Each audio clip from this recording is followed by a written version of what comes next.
Some thoughts on buying out a business partner. Fresh out of a meeting this morning on a topic that I think is on the minds of many small business owners who happen to be in partnerships of maybe small to medium-sized businesses, probably a better way to say it. I thought this would be a perfect topic to speak about today because I do have quite a few opinions on this. Having been involved in lots of business partnerships, I also have quite a bit of experience with what works well, what doesn't work well. I can't share with you what you should do. I can only tell you what I have experienced. And so the purpose of today's episode is to give you a little bit of direction on what it means when you get to a point where you and your business partner or partners are deciding to walk away. So I'll create a little bit of context first. The company I was meeting with, I actually met with them 7 years ago when they first put their business together. I was there at those initial conversations where they had left the company that they were with. They really needed some work quickly. If they didn't all know each other, they probably would have all been independent consultants, but they decided to lock arms and do work together. 7 years later, one of them has decided to move out of the city and has gone somewhere else. That was partly brought on by COVID, but now that COVID is coming to an end, or companies have now adjusted, they realize that working remote for their particular business doesn't work extremely well. So there's kind of a general consensus that the partnership is no longer going to be valuable. So now they're looking at parting company. I was brought in because I was familiar with how their partnership came together. I was there to help them sort of talk through some of the things that maybe they weren't thinking about. And so they brought me back in today and we kicked around a couple of ideas. And so this episode in this episode, I'm going to just share some of those ideas, some of the things that we discussed. And hopefully you will find this helpful if you're in a position of trying to figure out how do you get bought out, or how do you buy out your business partner? So with that as the backdrop, the business itself is a service business. So when we're thinking about buying out a partner, there's a couple of quick things that I usually look for. So the first thing is, do you have a shareholders agreement? When the partnership was formed, did everyone come to the table and did everyone agree on either a standard form shareholders agreement, or was there an agreement of any other sort? Now, my disclaimer is, I'm not a lawyer, not an accountant. I'm simply a guy that is actively involved in many businesses every day. And so everything I'm sharing is not meant to be advice. It's really just meant to be some thoughts on buying out a business partner. So first thing that I'm looking for is there any structure around the partnership? Now, it's not uncommon that partnerships don't end up getting papered. Certainly businesses where people are using their knowledge as opposed to building a widget or a warehouse full of inventory or a retail location with lots of staff, like depending on the business, it's not uncommon that a services business may not have a partnership agreement or a shareholders agreement or anything that governs their relationship, because traditionally business partnerships come together because everybody has a lot of energy and a lot of optimism about what the future holds. And so people generally think that today is going to look like 10 years from now. And it just doesn't. As you get into business partnerships, you realize that the less time you spend upfront trying to define the terms of the relationship, what the expectations are, and ultimately what the exit strategy is. So if you spend no time on that, you spend an enormous amount of time when you are in a moment like this particular group was, where they now have to kind of sort through this stuff.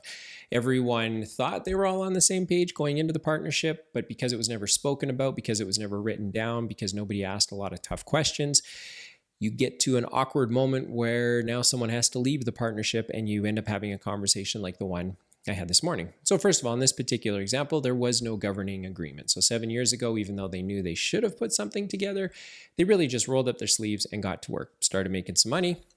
And so then the next thing that I sort of walk through and look for is there any sort of pattern about how partners were being remunerated, or how were they getting paid? Were there any dividends issued? Were there any performance bonuses? Were there any big management fees paid out based on successful projects? In this particular case, 2 of the 3 partners, when the partnership was formed, had decided to forego their management fees in order to provide enough cash flow so that the other partner could get paid. and that the business would be able to cover its own costs. So they booked the expenses into their P&L, their profit and loss statement, but they didn't end up taking the cash out until the business had the cash. And I don't think, if I remember correctly, I don't think they had actually gotten all of their money back. So sitting on the books were a couple of shareholder loans, but all three partners were taking, in essence, an equitable salary from the business, or an equal salary rather, from the business. And so looking to establish, okay, you got no agreements, nothing is governing your relationship, but is there a history of performance that can kind of help us guide our efforts into figuring out how does someone walk away from this?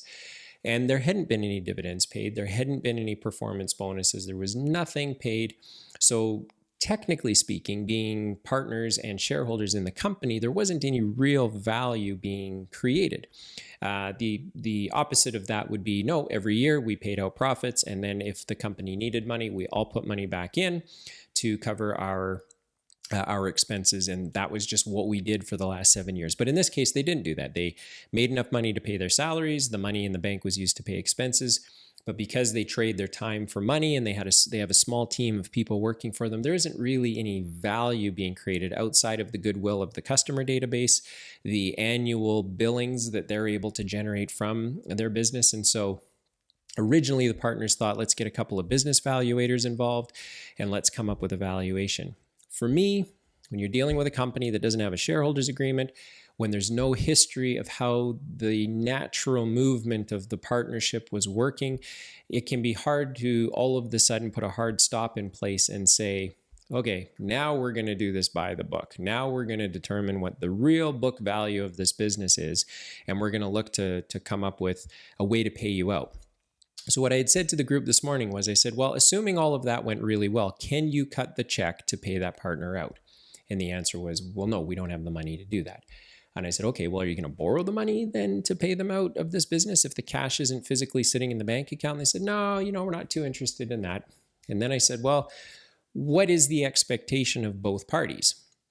And so they went on to say that the partner that is leaving really was hoping to stay on payroll until the end of the year. Well, they kind of transitioned this person out of their role, and that they weren't really, this wasn't an adversarial parting of the ways. It was just, it didn't work out. Life changed because of COVID, and their business partnership no longer needed to look the way it looked. And so I had offered up, and I had said, well, then why don't, if all of you have an interest in walking away from the partnership, so one partner is going to leave and the other two are going to remain, and they've told you that they really are looking to be compensated until the end of the year.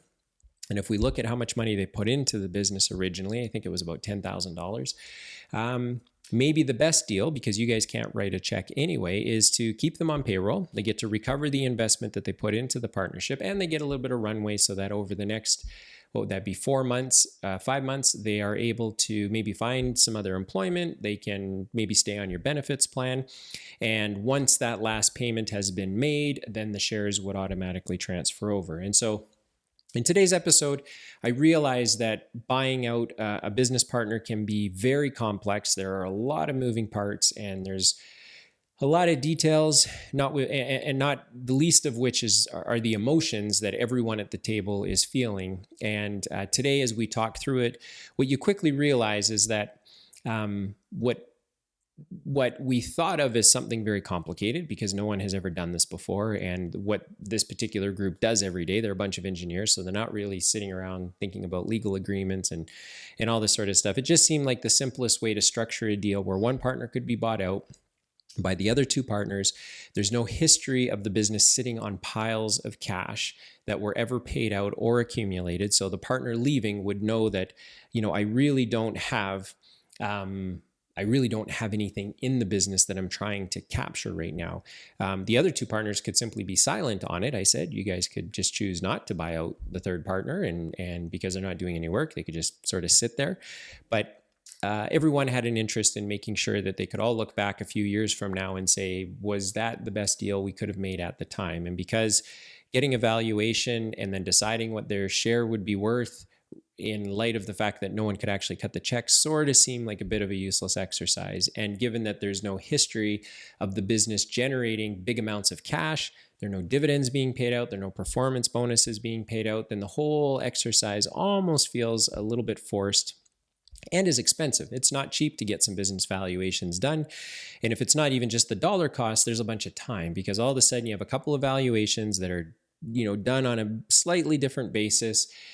Then you've got to try and get all of the parties to agree on what a fair valuation would be. And if you've ever gone through this exercise or this conversation, probably the hardest thing in business to do is to come up with a number and have everybody agree on what a valuation is. Some people will look to overshoot the mark because of what their personal incentive is. Some people will look to undershoot the mark because of what their personal incentives are. And so valuation is very, very tricky. When you have a business that is somewhat unstructured, like this one, it's easier to have a conversation and for everyone to look at each other and say, what do we know about how we've been doing business? How does that translate into maybe us no longer doing business anymore? And what is a fair way for the business to continue to exist, but for me to be recognized for whatever I contributed? And in this particular case, it looked like over the next bunch of months, not only will you get back that original $10,000 that you put in, but you will make some additional money on top of that. You won't have to do any work. We'll keep you on our benefits plan. And once we've made the last payment to you, then you will just simply give us back the shares and everyone goes on their merry way. Now, I don't share this because I think this is a formula. I don't share this because I think this is going to work specifically for you. What I'm sharing is that sometimes you just need to talk out loud with somebody who is at arm's length, and a mediator can be one of those people, but you probably want someone with some experience, someone who's been through the conversation before. I certainly have, good, bad, and otherwise, and just talk through some of the very basic stuff. They sort of had their mind stuck on coming up with a number for what the business was worth, not really paying a lot of attention to the fact that the value in the business is really just a derivative of the knowledge that the three partners were bringing to the table. So what is that really worth? Well, in my opinion, it's only worth whatever the revenue of the business is. The revenue is paying expenses. If there's cash that's piling up and it never got paid out, then obviously they would be entitled to some of that. But in a business like this, where people are basically taking out the wage that they themselves are earning through the work that they are doing, then you're kind of all looking at each other going, well, then what's the best way to transition out of this? I don't want to leave for nothing, because then I don't feel like that's equitable. I did contribute to the goodwill of the business. So then you just sort of have to say, okay, well, maybe we keep you on payroll over the next half year. We will pay you what you would normally have been paid. We'll keep you on our benefits plan. And that would give you a lot of time to transition into a new role, maybe even to go and start your own consulting shop. And we can all look back in a couple of years, look at each other and go, you know what? That was probably the best deal that we could have done given what we had to work with at the time. So buying out a business partner, not the easiest thing in the world to do. It gets complicated when you try to make it complicated, and sometimes having simple conversations can go a very long way. If you find yourself in this position, you want to chat with someone, happy to do it. I've got lots of ideas, lots of strategies. I can walk you through things that have worked for me, things that haven't worked for me. In this case, I've always found that when the business isn't very complicated and it's not huge and it's fairly self-contained with no overarching structure other than an agreement that everyone worked together, that's probably the best way to unwind the partnership as well, is to simply have a conversation and have everyone agree on what is equitable. I reminded the folks sitting in the boardroom today that usually the best deals, or in my opinion, the best deals are deals where not everybody got exactly what they wanted. And in this case, someone's not getting a big check up front, but they're going to get it over time. The other folks that are left in the partnership don't have to pay out a big chunk, but they do have to pay it out over time. So neither party, they didn't get exactly what they wanted, but they're both working within the constraints of what is available. And that, I think that's a common sense approach to trying to figure out how to buy out a business partner. So in this episode, I was looking to share just some very simple ideas and conversation pieces to have around buying out a business partner. I fully appreciate that every circumstance is a little bit different. And if you want to talk about yours, I'm happy to do it. You can reach out to me. There's ways to do that down below in the show notes. If you found this helpful, please make sure to subscribe or rate it or interact with the content, because that means someone else might have a chance to benefit from it as well. And thank you for tuning in to this episode.